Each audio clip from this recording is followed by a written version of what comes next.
लेकिन इरफान का यह मानना था कि धोनी साहब जो थे वो कैप्टेंसी में सिलेक्शन को लेकर निष्पक्ष नहीं थे, ऑनेस्ट नहीं थे, और इसी वजह से उनका करियर समाप्त हो गया। इसमें इरफान ने स्पेशली 2008 का जिक्र किया, ऑस्ट्रेलिया दौरे का।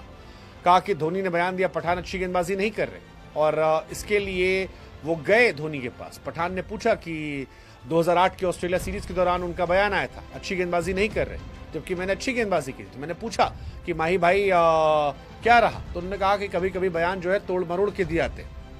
फिर उन्होंने कहा इरफान कुछ नहीं है, तुम अच्छा कर रहे हो।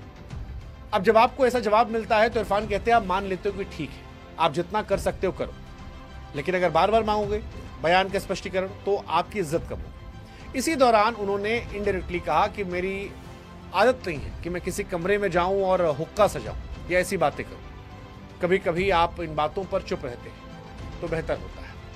एक क्रिकेटर का काम मैदान पर प्रदर्शन करना होता है, मैं हमेशा उसी पर ध्यान देता हूं।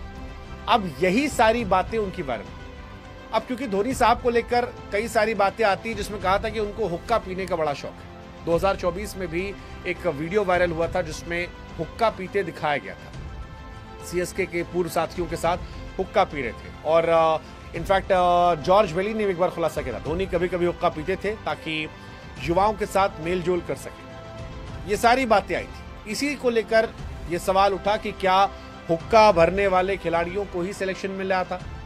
बड़ी सारी बात चल रही। इरफान पठान ने जो कहा यह बड़ा बवाल हो गया।